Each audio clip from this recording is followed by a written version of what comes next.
There's a photograph that almost nobody talks about. It was never published in life. It never made the front page of the Arizona Republic. But if you dig deep enough into the archives at the Country Music Hall of Fame, you'll find a contact sheet dated March 14, 1969, and on it, barely visible in the corner of frame 23, there's a man standing in the loading dock shadows behind the Phoenix Veterans Memorial Coliseum, holding what looks like the neck of a guitar with no body attached. Johnny Cash is standing 3 feet away from him, and the expression on Cash's face is one that his photographers rarely captured. Not anger, not confusion, but something closer to recognition. The kind of look a man gets when he sees a piece of his own past walking toward him in broad daylight. Phoenix in the spring of 1969 carried a particular kind of heat. Not the brutal summer furnace that makes the desert shimmer like a fever dream, but a dry, insistent warmth that worked its way into your shirt collar and stayed there. The city was growing fast, sprawling outward in all directions, swallowing cotton fields and orange groves and replacing them with tract housing and shopping centers that smelled like fresh asphalt and optimism. It was a place where people came to forget things, or to start over, or both. The war in Vietnam was tearing the country in half. Martin Luther King had been dead for just under a year. Robert Kennedy not even 10 months. The whole nation felt like it was holding its breath, waiting to see if the next exhale would come out as a scream or a sigh. And into this shaky, uncertain moment came Johnny Cash, riding the biggest wave of his career, carrying with him a television show that was remaking the rules of what country music could be and who it could speak to. But we're not starting with the TV show. We're starting with that man and that broken guitar, because sometimes the stories that matter most are the ones that happen in the margins, in the loading docks and backstage hallways where the cameras aren't rolling and the official narrative hasn't been written yet.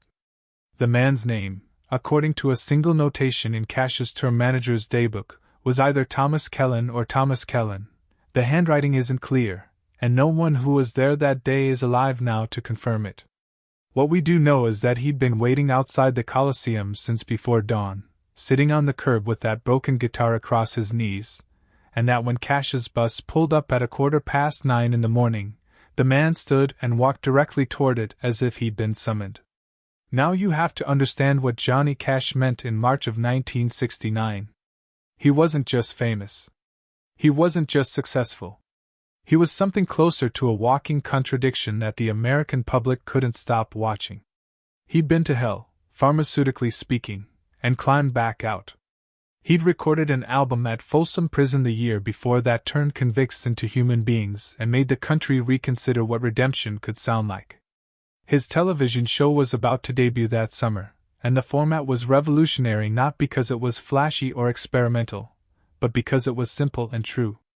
Cash brought on guests that other variety shows wouldn't touch: Pete Seeger, Bob Dylan, Louis Armstrong, folks who didn't fit neatly into the boxes that Nashville or network executives preferred.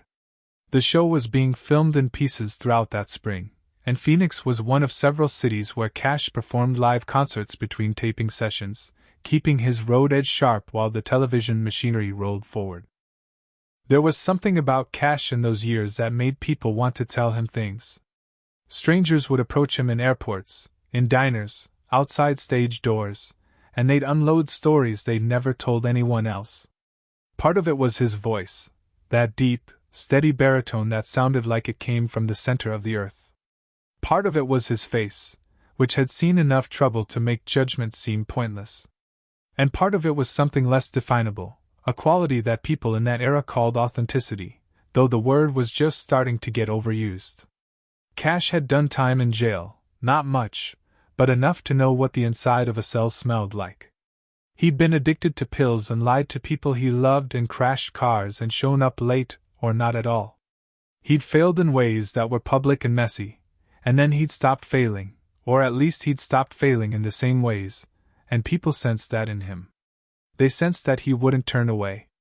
So when Thomas Kellan or Kellan walked up to the tour bus that morning, holding his broken guitar like it was a letter of introduction, nobody in Cash's crew was particularly surprised. They'd seen it before: the veterans with their discharge papers, the ex-convicts with their parole documents, the mothers with photographs of sons who died in ways that didn't make the papers. What was unusual was what happened next. Normally, Cash would listen for a minute or two, maybe sign something, maybe say a few kind words, and then his manager would gently guide the person away. The schedule was always tight. There were sound checks and interviews and radio spots and all the machinery of fame that ground forward whether you were in the mood for it or not. But that morning, according to every account that survives, Cash stopped. He looked at the broken guitar. He looked at the man holding it. And then he said, loud enough for 3 people to hear, "Where did you get that?" The desert around Phoenix in 1969 was full of men like Thomas Kellan. They'd come back from Korea, or they'd missed Korea and felt guilty about it, or they'd washed out of the service for medical reasons, or they'd never gone at all but carried the weight of that decision like a stone in their pocket. The post-war boom had passed them by, or they'd caught the edge of it and then slipped off. They worked construction when there was construction work, picked fruit when the season was right, pumped gas, fixed cars, drank too much on Friday nights, and showed up to small churches on Sunday mornings where the preacher talked about grace like it was a real thing you could hold in your hands if you just believed hard enough. Some of them played music. Not professionally. Not with any expectation that it would lead somewhere. They played because it was cheaper than a psychiatrist and more socially acceptable than crying. The guitar Kellan was holding had been broken in a specific way. The body was gone entirely, not smashed, but absent, as if it had been deliberately removed. What remained was the neck, the headstock, and about 4 inches of the upper bout where the neck joined what used to be the body. Someone had wrapped wire around that joint to hold it together. The strings were still on it, all 6 of them, though they didn't connect to anything on the bottom end. They just dangled in the air, loose and purposeless. It looked less like a musical instrument, and more like a piece of evidence from a crime scene. And maybe that's what it was. Cash didn't touch the guitar right away. He just stood there, one hand on the bus door, the March sun climbing higher and throwing sharp shadows across the parking lot. His band was unloading equipment. His wife June was somewhere inside the Coliseum working out details about the dressing rooms. The day was supposed to unfold in a particular way, with particular beats and particular outcomes, and here was this man with this object that didn't fit into any of those plans. But Cash didn't move. He was famous for his stillness, for the way he could hold a stage without moving a muscle, and that same quality was on display now. He was waiting. He was listening. Kellan started talking. We don't have a recording of what he said, but we have pieces of it from different sources. A mention in a letter Cash wrote to his mother 3 weeks later, a paragraph in a book published by one of Cash's backup singers in 1987, a brief aside in an interview Cash gave to Rolling Stone in 1973 where he talked about the things that had stayed with him from the road. From these fragments, we can reconstruct the shape of the story, if not every detail. Kellan said he'd been at Folsom Prison? Not as an inmate. As a guard. He'd worked there for 2 years in the early 60s, and he'd been there on January 13, 1968, the day Johnny Cash and his band came in and recorded the live album that would change the trajectory of Cash's career. Kellan said he'd watched from the back of the room, standing against the wall with the other guards, and he said he never heard anything like it in his life. Not the music itself, though that was powerful, but the reaction. The way the inmates responded. The way their faces changed. The way the room, which was usually tight and tense and barely controlled, became something else entirely, something almost holy. Now here's where the story bends into territory that's harder to verify. Kellan said that after the concert, after Cash and the band had packed up and left, one of the inmates came up to him and asked if he could get a message to Cash. Kellan said no, that wasn't how things worked, that he couldn't just pass notes between prisoners and famous musicians. But the inmate persisted. He said he had a guitar, a cheap acoustic that someone had donated to the prison years earlier, and he wanted Cash to have it. Not as a gift exactly. More as a thank you. More as a testament. Kellan said he told the inmate that was impossible, that there were rules, that he could lose his job. But the inmate, according to Kellan, said something that stuck. He said, "That man sang like he knows what it's like to be locked up inside yourself. If he can get out, maybe we can too. Kellan didn't take the guitar. But he didn't forget about it either. He said he kept thinking about it during his shifts, kept thinking about that inmate's face, kept thinking about the way Cash's voice had sounded in that room, rough and true and unpolished, like honesty set to music. A few months later, Kellan said, he quit his job at Folsom. The reason isn't clear. Maybe he couldn't take it anymore. Maybe something happened that he didn't want to talk about. Maybe he just woke up one morning and realized he'd rather be poor than spend another day locking human beings in cages. He moved to Phoenix. He tried to start over. He picked up odd jobs. He bought a guitar at a pawn shop, not the inmate's guitar, but a similar one, cheap and functional. He taught himself to play. He wasn't good, but that wasn't the point. The point was the act of making sound, the act of turning feeling into something that existed outside your own head. And then one night, Kellan said, he was playing in his apartment, and his downstairs neighbor started pounding on the floor, yelling for him to shut up. Kellan didn't shut up. The neighbor came upstairs. There was an argument. The neighbor grabbed the guitar and smashed it against the doorframe. The body splintered. The neighbor left. Kellan sat there on the floor of his apartment, holding the neck of the broken guitar, and instead of throwing it away, he kept it. He wrapped wire around the broken joint to hold the pieces together. He rest-strung it even though it couldn't make music anymore. And he carried it with him after that, not because it was useful, but because it meant something. It was proof that the desire to make music, to make meaning, could survive even after the instrument itself was destroyed. That's the story Kellan told Johnny Cash in the parking lot of the Phoenix Veterans Memorial Coliseum on the morning of March 14, 1969. Or at least that's the version that survived in fragments. Whether every detail is accurate is impossible to say. Memory is a strange thing. It bends. It fills in gaps. It smooths rough edges or sharpens them depending on what the moment needs. But what we do know, what's documented in multiple sources, is that Cash listened to the whole thing. He didn't interrupt. He didn't look at his watch. He didn't signal to his manager to wrap it up. He stood there in the parking lot, in the climbing heat, and he listened. When Kellan finished talking, Cash reached out and took the broken guitar. He held it the way you'd hold something fragile and important. He ran his thumb along the neck, over the frets, over the wire that was holding everything together. And then he said something that two people remember hearing, though they remember it slightly differently. One version is, "This is the most honest thing anyone's given me in years." The other version is, "This is what music looks like when it survives." Maybe he said both. Maybe he said neither, and the witnesses filled in the gaps with what they thought he should have said. But the consensus is that Cash was moved. That something in Kellan's story, or in the broken guitar itself, cut through all the noise and machinery of fame and hit something real. Now we need to step back and talk about what was happening in the larger world in the spring of 1969, because none of this occurred in a vacuum. The country was at a crossroads. The 60s, which had started with so much hope and energy, were curdling into something darker. The counterculture that had promised peace and love was discovering that changing human nature was harder than changing your clothes. The war kept grinding on. The draft kept pulling young men into a conflict that fewer and fewer people could explain or justify. The civil rights movement had won major legislative victories, but the day-to-day reality of racism and inequality hadn't budged much. There was a sense, widely felt but rarely articulated, that something had broken in America, and nobody was quite sure how to fix it or even if it could be fixed.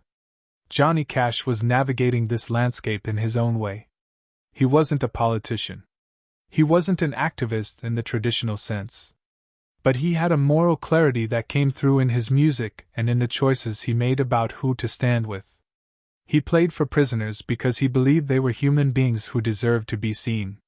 He played for Native Americans because he believed their stories had been ignored for too long. He played for soldiers because he believed they were doing an impossible job in an impossible situation. And he played for ordinary people, the ones who worked hard and struggled and didn't make the news, because he came from them and he never forgot it. His politics, if you could call them that, were rooted in empathy rather than ideology. He didn't have easy answers. He had questions, and he had a willingness to sit with the discomfort of not knowing. The television show was a manifestation of that willingness. The format was radical in its simplicity. Cash would perform. He'd bring on guests. They'd play music together. There were no skits, no laugh tracks, no elaborate production numbers. Just people making music and talking to each other like adults. The network executives were nervous about it. They wanted something safer, something more predictable.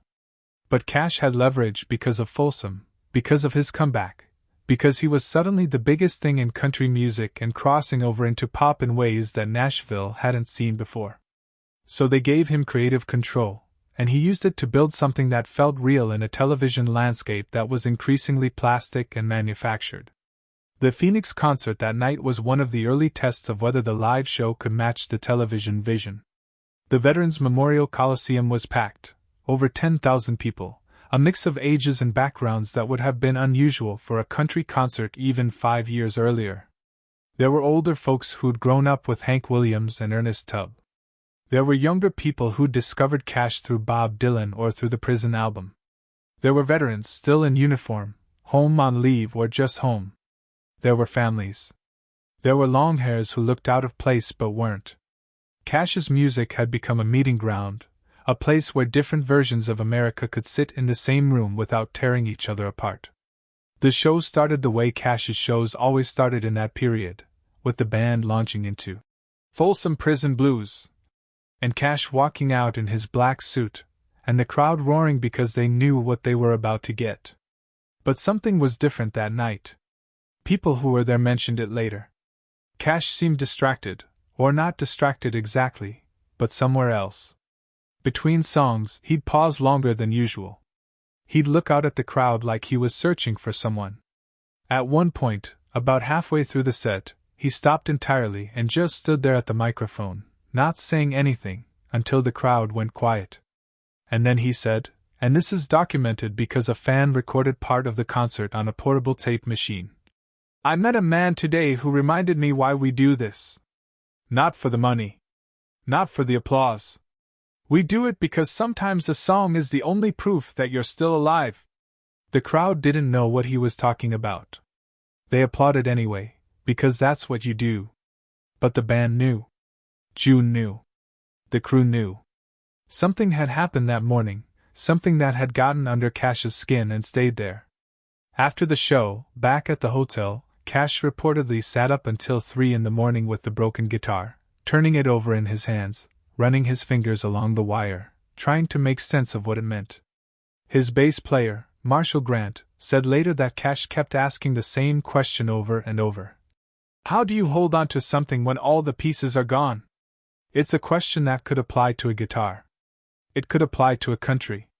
It could apply to a man trying to stay sober and make good music and be a decent husband and father while the whole world watched and waited for him to slip. Cash had been sober for about a year at that point, which doesn't sound like much, but for him it was monumental. The pills had nearly killed him. The addiction had cost him his first marriage, nearly cost him his career, nearly cost him his life. He'd been found unconscious in a cave in Tennessee, and that had been the bottom, or close enough to it that he could finally see the shape of his own destruction. June had helped him climb out. His faith had helped. But sobriety was still new enough that it felt fragile, like something that could break if he wasn't careful. The broken guitar was a mirror. It showed him something about fragility and resilience that he recognized. You could break an instrument. You could break a man. But the desire to make music, to make meaning, didn't live in the instrument, or even in the body. It lived somewhere else, somewhere harder to reach and harder to destroy. That was the truth that stunned him. Not that the guitar was broken, but that someone had kept it anyway. That someone had wrapped wire around the ruin and called it whole. We should talk about what happened to Thomas Kellan, though the information is thin. He didn't stay in Phoenix. According to a brief mention in a local paper from 1972, a man named Thomas Kellan, possibly the same man, was arrested in Tucson for public intoxication and released after one night in jail. There's no other record. No obituary. No further trace. He disappears from the documentary record the way so many people from that era do, especially people who lived on the margins, people who didn't own property or hold steady jobs or have families who'd saved their letters and photographs. It's possible he got his life together. It's possible he didn't. We'll never know. But the guitar stayed with Cash. He kept it in his dressing room during the rest of the tour that spring. When the television show started taping in earnest that summer, he had it with him in the studio. He never played it. You can't play an instrument with no body, but he kept it close. Some of the musicians who appeared on the show mentioned seeing it and asking Cash about it, and he'd tell them a version of the story, though the details shifted depending on who was asking and what mood Cash was in. The core remained the same. A man. A broken guitar. A reminder that survival comes in different forms. There's a broader point here that's worth sitting with. The late 60s were obsessed with authenticity. Everyone was searching for it, claiming it, trying to define it. The hippies said it was about dropping out and turning on. The establishment said it was about tradition and order. The New Left said it was about revolution. The silent majority said it was about returning to values. And Johnny Cash, without making grand pronouncements or aligning himself with any movement, embodied something that cut across all those categories. He was authentic because he'd been broken and admitted it. He was authentic because he'd failed and didn't pretend otherwise. He was authentic because he made music that sounded like it came from a real place, even when that place was dark and ugly. The broken guitar became a symbol of that for him. It was a physical object that carried a story, and the story mattered more than the object itself. Which is what folk art has always been about. Which is what country music, at its best, has always been about. Not the polish. Not the perfection. But the truth underneath, the human experience rendered in 3 chords and a story that makes you feel less alone. Cash understood that instinctively. He didn't need to theorize about it or write essays. He just lived it. There's a recording from later that year, a live performance in Dallas, where Cash tells a version of the Phoenix story between songs. He doesn't mention Kellan by name. He doesn't give many details. But he talks about meeting a man with a broken guitar, and he says, "That guitar couldn't make music, but it still had a song in it." And I think that's true for all of us. We break. We fall apart. But the song doesn't leave. It just waits for us to find a way to let it out. The crowd is quiet when he says this. Then someone yells something supportive from the back, and the moment breaks, and Cash laughs and goes into the next number. But that moment is there, preserved on tape, a little piece of his philosophy caught in amber. By the time his television show premiered in June of 1969, Cash was the closest thing America had to a unifying cultural figure. He appealed to conservatives because of his faith and his support for soldiers. He appealed to liberals because of his prison reform advocacy and his willingness to give airtime to protest singers. He appealed to the counterculture because he'd lived outside the law and survived. He appealed to the establishment because he'd cleaned up and gotten respectable without losing his edge. This kind of crossover appeal is almost impossible to achieve, and it's even harder to sustain. Cash managed it for a few years, and then the contradictions caught up with him, the way they always do. But in 1969, he was riding a wave that felt unstoppable. The show was a massive success. It ran for 2 seasons and became one of the highest-rated programs on television. Cash brought on everyone from Joni Mitchell to Merle Haggard to James Taylor to Ray Charles. He used his platform to talk about issues that mattered to him: prison reform, Native American rights, poverty. He didn't preach. He just made space for voices that weren't usually heard on network television. And people responded. Not just country fans. Everyone. Because the show felt real in a way that most TV didn't. There was no pretense. No slickness.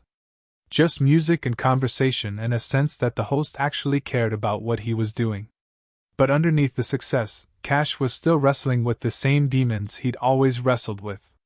Sobriety was a daily battle. Fame was exhausting. The pressure to be everything to everyone was crushing.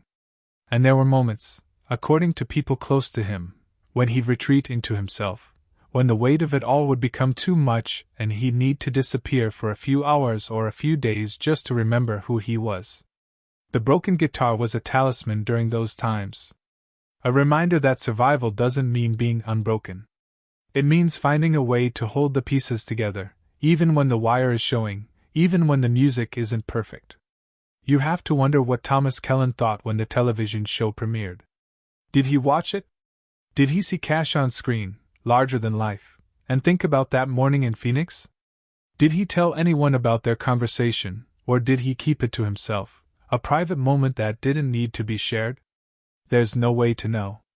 But it's possible that for Kellan, like for so many people who encountered Cash during that period, the meeting itself was the point.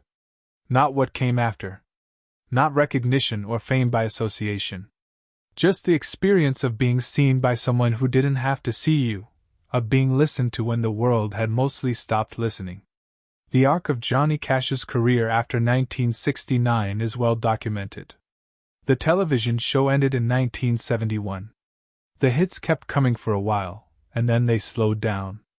The 80s were rough, creatively, commercially, personally. He was dropped by his record label. His music fell out of fashion. He struggled with addiction again, got clean again, struggled again. The 90s brought a late-career renaissance with Rick Rubin and the American Recording Series, albums that stripped everything down to Cash's voice and his guitar and the weight of a life fully lived. And then he died in 2003, 4 months after June, and the whole country mourned because we'd lost something irreplaceable, not just a musician, but a witness to our better and worse selves. But in March of 1969, none of that had happened yet. In March of 1969, Johnny Cash was standing in a parking lot in Phoenix, holding a broken guitar, and realizing that sometimes the truth hits you not in grand moments but in small ones, not on stage but in the margins, not when you're looking for it but when you're open to it. The truth that stunned him wasn't complicated.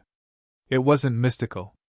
It was simple and human and real, that the impulse to create, to connect, to make something meaningful out of the wreckage, is stronger than the forces that break us. That a guitar with no body can still carry a song. That a man who's lost everything can still have something to say. That the wire holding the pieces together, however rough and improvised, is its own kind of beauty. If you're watching this and you grew up listening to Johnny Cash, you probably remember where you were when you first heard Folsom Prison Blues, or Ring of Fire, or I Walk the Line. You probably remember the way his voice sounded on your parents' radio, or on the jukebox at the diner, or coming through the speakers at the county fair. That voice is gone now, but the songs remain, and so do the stories, and so does the lesson that he learned in that Phoenix parking lot and carried with him for the rest of his life. We're all broken guitars. We're all holding ourselves together with wire and hope. And the music we make, however imperfect, however incomplete, is proof that we're still here, still trying, still alive. That's the truth. And it's stunning every time you remember it.